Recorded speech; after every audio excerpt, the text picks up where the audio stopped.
सुचेता ने बोला ऑक्सीजन, ये ऑक्सीजन छीनने की बहुत कोशिश की गई और ऑक्सीजन इसीलिए छीनने की कोशिश की गई जेएनयू पे और स्टूडेंट यूनियन पे, क्योंकि उनको मालूम है कि देश वेंटिलेटर पे होगा तो ऑक्सीजन सिलेंडर जेएनयूएसयू ही पहुंचाए और पहुंचाता रहा है। और इस काम को अभी से नहीं, मोदी आने से पहले किया है।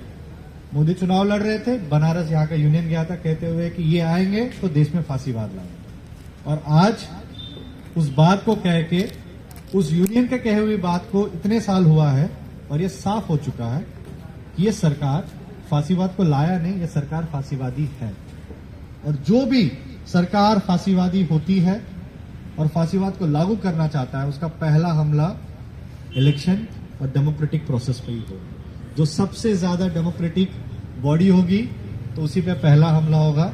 और ये हमला आज से नहीं शुरू हुई, दरअसल ये हमला 2016 से शुरू हुई। 2016 में सिटिंग जेएनयूएसयू प्रेसिडेंट को आधी रात को कैंपस के बीच में से एक फर्जी मुकदमे में उठा के ले जाना और पूरे दुनिया को साबित कर देना कि ये हम कर सकते हैं किसी के साथ। जिस यूनियन को आप ऑक्सीजन के रूप में देखते हैं, उस यूनियन के रिप्रेजेंटेटिव के साथ हम आधी रात को ये कर सकते हैं, देख लो क्या कर सकते हो। अभी भी वो दिन मुझे याद है, शायद उसके लिए एक नया टर्म है पीटीएसडी, ट्रॉमा कहते हैं उसको, उससे हम बहुत गुजरे हैं। स्टूडेंट्स ने बोला चिंता मत करो, बस भर भर के नॉन वायलेंट तरीके से, पीसफुल तरीके से, लोकतांत्रिक तरीके से खड़े रहे और बोले कि they are not alone, we all are united, we are JNU. जो वी आर जेएनयू का नारा निकल के आई वो यूनियन ने नहीं दिया था। जब यूनियन जेल के अंदर बंद थी, जब यूनियन के ऑफिस बेरर्स के ऊपर टारगेटिंग हो रहा था, जिस स्टूडेंट्स ने यूनियन को चुना वो सड़क पे उतर के बोले कि हम वोट ही नहीं बल्कि लड़ भी सकते हैं, एंड वो वी आर जेएनयू। जेएनयू में अधिकतर सोशल साइंस की पढ़ाई और ह्यूमैनिटीज की होती है, साइंसेस भी है। वैसे साइंसेस के लिए सबसे ज्यादा जानी जाती है। कोई भी रिसर्च आप लैब में और सोशल साइंस के लोग सोसाइटी में जाके करते हैं।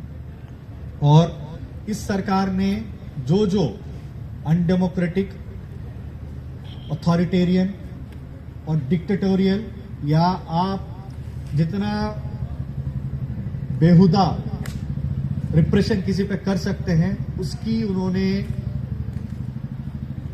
एक तरीके से एग्जाम्पल के रूप में या एक्सपेरिमेंट के रूप में जेएनयू पे किया, जेएनयू के स्टूडेंट्स पे किया, जेएनयू के स्टूडेंट यूनियन पे किया। पहले आंदोलन को खत्म करने की कोशिश किया, डरा धमकाने की कोशिश किया, यूनियन के रिप्रेजेंटेटिव को जेल में डाला, फर्जी मुकदमे डाला, बदनाम करने की कोशिश किया, शटडाउन जेएनयू करने की कोशिश किया गया। जेएनयू के अंदर स्टूडेंट्स के बीच में धर्म के आधार पे डिवीजन पैदा करने की कोशिश किया। जेएनयू के एक स्टूडेंट नजीब अहमद को गायब करवाया, एबीवीपी के लोगों ने मारा, अभी तक सीबीआई नहीं ढूंढना नहीं चाहता। स्टूडेंट्स ने बोला जेएनयू का स्टूडेंट नजीब अहमद हमारा है, हम उसके लिए लड़ेंगे, वी आर जेएनयू। नहीं हुआ। फिर उनको समझ में आया यूनियन रहेगा तो ऐसा ही होता रहेगा। 2018 में पहली दफा जब प्रशासन को भी समझ में आया, एबीवीपी को भी समझ में आया, शायद हम जीत नहीं सकते, क्योंकि जिनको भी नौकरी पाना था एबीवीपी में भी, वो भी जेएनयूएसयू के रास्ते से ही गए। 2015 में जो ज्वाइंट सेक्रेटरी बने हैं, वो जेएनयू में नौकरी इसी बात पे पाए हैं क्योंकि वो ज्वाइंट सेक्रेटरी बने। तो जेएनयूएसयू इतनी कोई कमजोर संस्था नहीं रही, और इंस्टीट्यूशन अपने लड़ाई के लिए, जैसे जो बाकी साथियों ने बोला, उस लेगेसी को बरकरार रखा। और जो गए थ्रू जेएनयूएसयू, उन्होंने शायद बहुत सारे वादे किए होंगे टॉप ब्रास को कि हम जेएनयूएसयू दोबारा जिता के लाएंगे। उनको समझ में आ गया कि नहीं होगा। ये घटना मैं इसलिए कह रहा हूं, जेएनयू के लोकतांत्रिक प्रक्रिया में इस इंस्टेंस ने पूरा चेंज ओवर लाया, जहां पे एडमिनिस्ट्रेशन कॉम्प्लिसिट नहीं बल्कि एडमिनिस्ट्रेशन ने करवाया चीजों। जब उन्होंने पूरे तरीके से इलेक्शन को बंद करने की कोशिश किया, वायलेंस करने के लिए, वो that was the union in which I contested, the united left panel was there. जब वो फेल हुआ, 17 घंटे जो जॉइंट सेक्रेटरी से असिस्टेंट प्रोफेसर हो गए जेएनयू में, माननीय है वो काउंटिंग रूम का दरवाजा तोड़ के 17 घंटा बैलेट बॉक्सेस को जलाने के लिए बैठे हुए थे वहां पे। और जेएनयू का प्रशासन headed by then DOS another honourable mister Umesh Kadam, अभी प्रोफेसर हो गए वो शायद, और उस टाइम भी थे, वो डीओएस थे। वो कह रहे हैं हम बात कर रहे हैं, उनको हटाने की कोशिश कर रहे हैं। याद रखिए यही प्रशासन था 2016 में फर्जी मुकदमे में डॉक्टर्ड वीडियोस के आधार में पुलिस को बुला के रातों रात जेएनयू प्रेसिडेंट को और बाकी लोगों को गिरफ्तार करने के लिए पहुंच गई थी। एबीवीपी के ऑफिस बेरर्स दरवाजा तोड़ के इलेक्शन प्रोसेस को स्कटल करने के लिए, बैलेट बॉक्सेस को जलाने के लिए बैठे हुए हैं और कह रहे हैं हम बात कर रहे हैं। And it was then again, it was not the union, जो लोग चुनाव लड़ रहे हैं वो नहीं, बल्कि कैंपस के सारे स्टूडेंट्स वापस उस काउंटिंग सेंटर के बाहर खड़े होकर बोला कि ये हम नहीं होने देंगे। अगर हमने वोट दिया तो वोट गिना जाएगा, अगर वोट गिना जाएगा हमें अपना यूनियन चाहिए।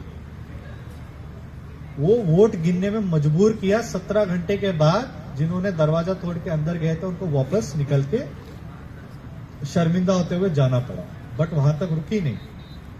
प्रशासन ने बोला हम यूनियन को नहीं मानेंगे क्योंकि आपने जीएसटी बिल जमा नहीं किए, नया नया कानून ले आते थे, नया नया इंटरप्रिटेशन ले आते थे।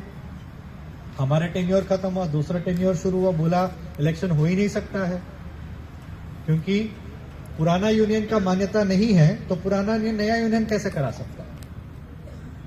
सो they figured out when the political attack on the union could not give them results, they went ahead and tried to bring bureaucratic hurdles. छोटे छोटे चीजें जो कोर्ट के नजरिया में हो सकता, हाँ कुछ हो सकता है, चलो इसको देख लेते हैं। और कोविड के दौरान चुनाव नहीं हुआ, कोविड के बाद जब चुनाव हुआ, जिस तरीके से ऑब्जर्वर्स के नाम पे, जिस तरीके से पूरे इलेक्शन प्रोसेस में इलेक्टेड इलेक्शन कमेटी के बीच में जो स्टूडेंट्स, मुझे लगता है ये चीज जो रह गई है, इस पे मैं एक थोड़ी बात बोलूंगा। जेएनयू का चुनाव प्रशासन नहीं कराता है, जेएनयू का चुनाव खुद स्टूडेंट्स करवाते हैं। और खुद स्टूडेंट्स कैसे करवाते हैं? अपने से इलेक्शन कमेटी को चुनते हैं। ये दुनिया में ऐसा एकलौता यूनिवर्सिटी है जहां पे अपने इलेक्शन कमेटी को खुद चुनता है। जो भी जेएनयू से चुनाव लड़ रहे हैं, वो एबीवीपी हो, एनएसयूआई हो, आईसा हो, एसएफआई हो, डीएसएफ हो, या कोई भी संगठन हो, वो एक स्कूल जीबीएम से जितने काउंसलर होते हैं उसके बराबर इलेक्शन कमेटी के लोगों को चुनते हैं। और वो चुना हुआ इलेक्शन कमेटी एक फ्री एंड फेयर इलेक्शन को करवाता है और उस मैंडेट को जो भी जीता, जो भी हारा, उसको मानते हैं। जिनको भी कोई संस्था पे हमला करनी होती है, उस ऑटोनॉमी पे पहला हमला करना होता है। प्रशासन ने बोला हम पहले इलेक्शन कमेटी जो आप चुन रहे हो उसको नहीं मानेंगे, हम अपना अपॉइंट करेंगे। फिर वहां पे एक विवाद हुआ, उसको क्लिंच करके जीता। फिर जब उनको समझ में आया कि हम अपने लोगों को भी इसमें किसी तरीके से ले आएंगे, तब भी election committee free and fair की तरह से काम कर रहा है, तो इलेक्शन कमेटी को ही हटा दो। पिछले चुनाव में वो प्रयास किया गया, वो फेल हुआ। तो मोटा मोटा उनको ये समझ में आ गया कि हम कुछ भी कर ले, स्टूडेंट्स अपने से तय कर लिया है यूनियन उनको चाहिए। यूनियन क्यों चाहिए? यूनियन इसलिए उनको चाहिए, अपने लिए ऑक्सीजन के लिए नहीं, बल्कि जो देश में हर जगह पे लोकतंत्र के खिलाफ, संविधान के खिलाफ और लोगों के अधिकारों के खिलाफ, और देश को जो बांटने की राजनीति और देश को जो बेचने की राजनीति चल रही है, पढ़े लिखे स्टूडेंट, सोचे समझे स्टूडेंट ढाबे पे चाय पी के इसके ऊपर सोच सकते हैं। उस सोच से उनको डर है। जो भी स्टूडेंट सोचता है उनको मालूम है वो अपना यूनियन अपने लिए दे सकते हैं, और अपने लिए अगर लड़ने वाला यूनियन अगर वो देंगे तो वो यूनियन किसी भी स्थिति में कहीं पे भी लड़ने से पीछे नहीं हटता। इसीलिए जब फी बढ़ाया गया था इस कैंपस में, उसके खिलाफ लड़ा गया, जीता गया। पहले दफा था, अब ये कैसे इसको इंटरप्रेट करें मुझे नहीं मालूम, बट मैं तो इसको दूसरे तरीके से इंटरप्रेट करता हूं। प्राइड की बात है।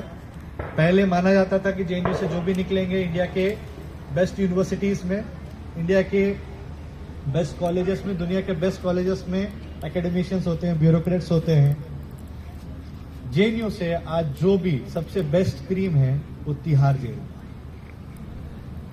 क्यों?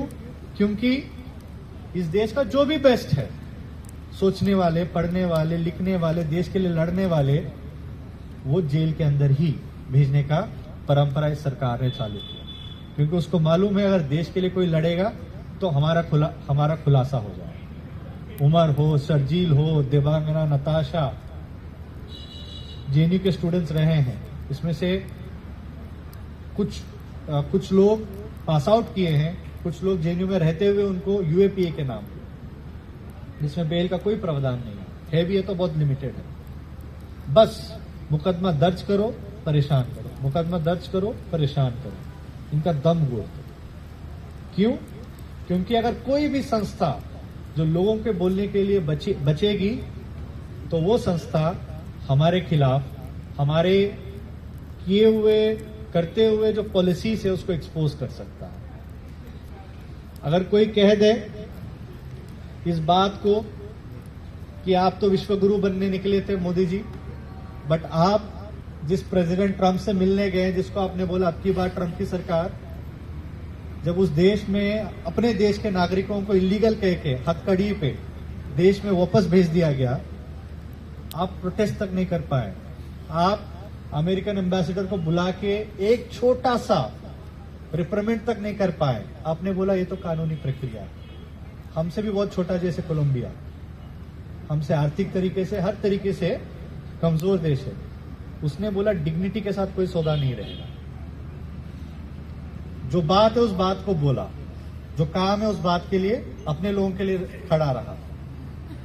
नहीं चाहता है इस देश में कोई ऐसा इंस्टीट्यूशन हो जो इस सच्चाई को जनता के सामने रख पाए। मजाक उड़ाया जाता है जेएनयू का, लड़ते रहते हैं। जाहिर सी बात है, जब आप जुल्म करते रहेंगे तो हमें तो लड़ना ही पड़ेगा ना। आप जुल्म करना बंद करो, हम लड़ना बंद कर देंगे। आप हॉस्टल दे दो, हम हॉस्टल की लड़ाई करना बंद कर देंगे। जो बना हुआ हॉस्टल में कमरा दे दो, हम हॉस्टल को ओपन करने की मांग नहीं करेंगे। फेलोशिप हमारे जेब में दो, देश को बेचने का संपत्ति अदानी के जेब में नहीं, हम फेलोशिप की मांग करना बंद कर देंगे। आप अपना काम नहीं करोगे तो करवाने के लिए किसी को तो लड़ना पड़ेगा। ये बैरक हॉस्टल पहले शिप्रा 2 हॉस्टल के नाम पे जाना जाता था। जब कैंपस में हम आए, यूनियन में काउंसलर के रूप में हम लड़ते थे, उस साइट पे बोर्ड लगी थी, उस कंस्ट्रक्शन के लिए हमने भूख हड़ताल कर बैठा। हॉस्टल की कंस्ट्रक्शन किसी तरीके से शुरू करवाया, बोला कि पेड़ काटने के लिए हमारे पास इजाजत नहीं थी। मैप निकाला, डीडीए के ऑफिस गए, फॉरेस्ट डिपार्टमेंट के ऑफिस के सामने प्रोटेस्ट किए। बोला भाई जब बगल में वो मॉल के लिए पेड़ काट सकते हो, यहाँ पे तो हमको रहना है दोस्त, हम पेड़ लगा भी देंगे तुम्हारे, चिंता मत करो। वो परमिशन ले आए, हॉस्टल की कंस्ट्रक्शन हो गई। अब हॉस्टल की ओपनिंग भी हो गई, अब हॉस्टल में रूम अलॉट करने के लिए लड़ना पड़ेगा।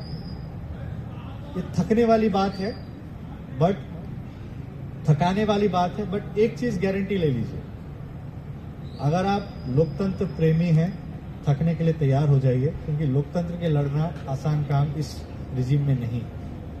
ये यूनियन है, इसको ध्वस्त करने की पूरी कोशिश करेंगे।